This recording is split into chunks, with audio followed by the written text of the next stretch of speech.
Hello, welcome back to the video. So apparently we solved the housing crisis. All you need to do is get into someone else's house and refuse to leave. Forget mortgages, forget the down payment. That's all you need to do. Let's see what this video has to say about that. So first, you get inside. Second, you call the police when asked to leave. And third, claim you're a legal tenant. 12 weeks free housing, thank me later.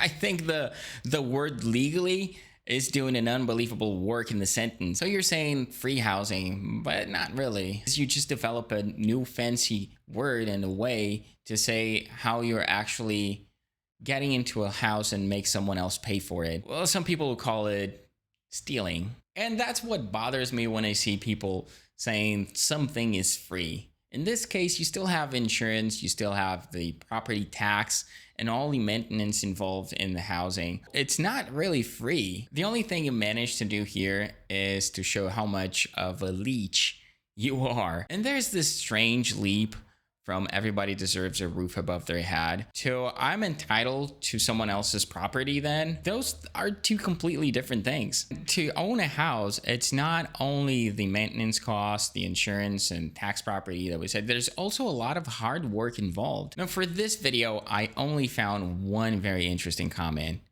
and this is it. It kind of expresses what we feel about people doing that kind of thing. I'd be stopping all general bill payments and having the meters pulled, not living there on my dime, plus once you're out, coming after for any damage incurred while someone was there and putting a lien against them if there's no payment. Ooh. Basically, a owner is saying, let's see how committed you are to live in a house without electricity. I know this is what we would love to do, and I do understand the frustration. But I'd be very careful about shutting off anything in the house. By doing that, suddenly they can have a claim on you. And wow, that's gonna be a headache for you, seriously. And there's another thing. Let's say you sue them. The person who's actually trying to steal 12 weeks of free housing, I don't think that person has any assets or anything to be garnished. So yeah, you win the lawsuit, great. But you're not getting anything in return. I know it's annoying, but on situations like this, we gotta keep her cool. Okay, the last guy, he had some entrepreneurial solutions for living for free. Now, this guy's taking a step further. What if everybody had a home for free? Let's have a look at what he has to say.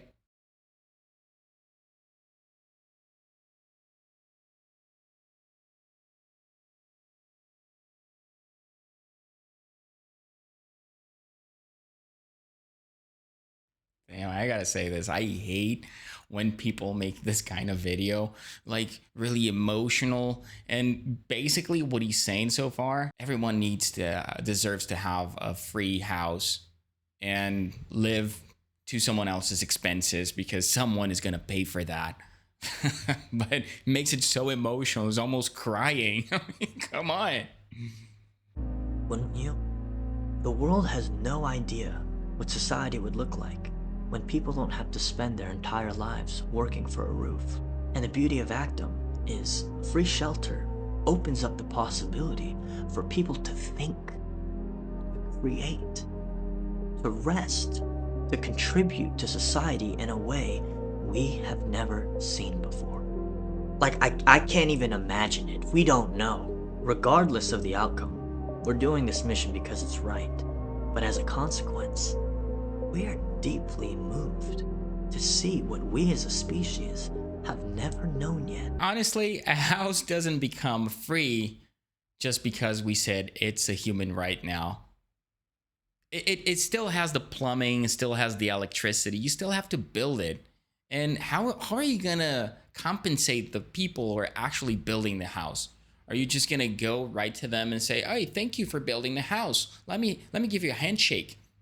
Congratulations, thank you. Now everything's for free. Thanks for your free work And by the way, a really hard work to do. And you know what's funny? A version of that experiment actually happened in the US. And contrary to what he's saying, health did improve a little bit, but we didn't have that boost of entrepreneurs or people being employed in large scale. Earnings didn't suddenly raise. And here's something to think about. Just because you give someone a house, this is great. I mean, you help the person with an immediate problem. What you didn't really solve that person's addiction to drugs or any other kind of addiction, the mental illness, unemployment, none of that was actually solved just by giving a house to someone. And guess what? All those problems that these people have, they're going to bring it to these free neighborhoods. And by the way, if free rent was the only thing in between humanity and the next Einsteins, I feel like somebody living in their parents' basement would probably be figuring out the cure for cancer by now. So for the first one, we have this guy here, which says a roof and food should be guaranteed for everyone. And the creator obviously said housing is absolutely a human right. Calling it a human right doesn't automatically make it free from labor, from someone actually doing the chore for that. Always have these people living very comfortable in cities saying that, oh, housing should be free, but I don't want to build a house. Food should be free, but I don't want to go in the farm and actually do the work. Well, it's pretty easy for you to say, I want it for free, I deserve it, when somebody else is putting the work for it. And now we have this comment. Imagine the inventions and art we could create. Cold cases could be solved. No one would get lost. Abusers would be held accountable. We would have based our worth on something other than what we produce for a company. It can't be what we produce for our communities. I hope I get to see it. You see, this is wishful thinking and optimism. Just for a second, these people actually believe that taking away the financial economic pressure is suddenly going to make everyone produce a lot of good things for society. Well, I got news for you. It won't. But I like to address the part that he says we'd be actually producing more meaningful things for our communities and not only producing things for companies. Well, let me tell you this. A company is pursuing profit. That means that if it is getting some profit, it's because people are actually buying their services and products. So in a sense, the company is actually giving something to the communities and societies. If a company is getting a loss, it's a sign that what the company is actually doing, people are not interested in it. It's not actually doing anything to society. So a profit is not a bad thing. So economically speaking, a company is giving value to society, and you working in that company indirectly or directly, you are creating value to society and your communities. As something that requires the labor of others cannot be a right. I completely agree with that. I mean, that's so easy to understand. It's weird to me that I have to come up on camera and say, you cannot make your human right to receive something from free that requires someone else's labor. I mean, at this point, we're just saying the obvious. And here is my favorite comment on this video. Check this out. This person says, in Russia, housing is a constitutional right. You are absolutely correct that contributions to society would be numerous. This country is suffocating the modern Einsteins of our time. So wait a minute, you brought Russia as giving a constitutional right to people, and apparently it's giving some free housing to some people, right? Now let's look at your own argument. If Russia is giving free housing to people, where are the modern day Einsteins coming from Russia? Do you see how you debunk your own argument there? I mean, I think you deserve the crazy horse badge. Oh, yuck, yuck, yuck, yuck. Okay, so far, we've seen a lot of theory about people getting houses for free. We saw how they would actually do it without even thinking about the costs. But for the next video, we have someone with a slightly different perspective, because that person, this woman, actually lived in public property in the Soviet Union. So I think it would be interesting to listen to what she has to say. How much damage Mamdani can do as the mayor of New York City? Let's talk real estate. That's what got him elected.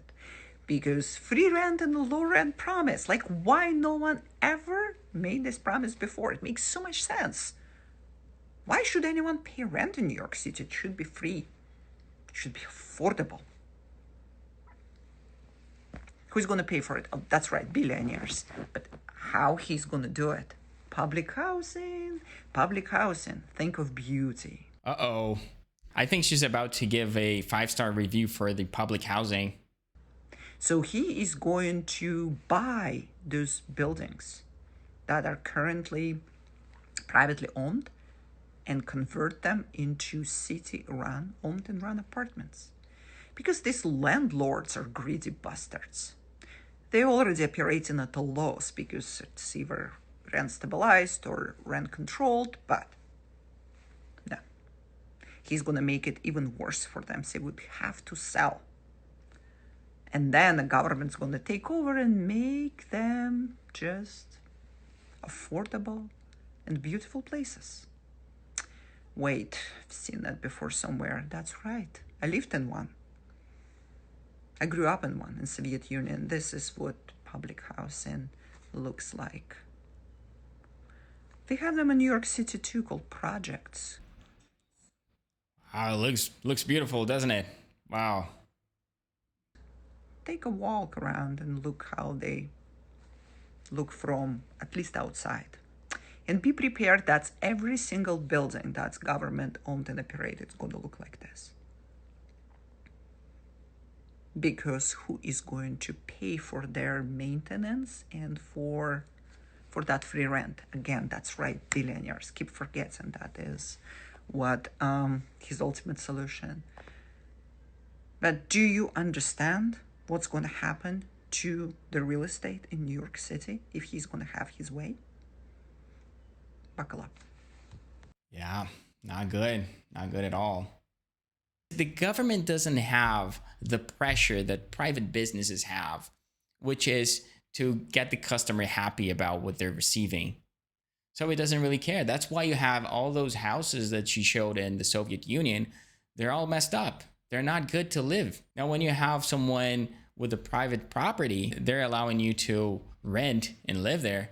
They're going to make a huge effort for that property to be looking good. They need that. Otherwise, you as a customer will just go to someone else. If someone is getting profit out of that, it means they're doing a good job.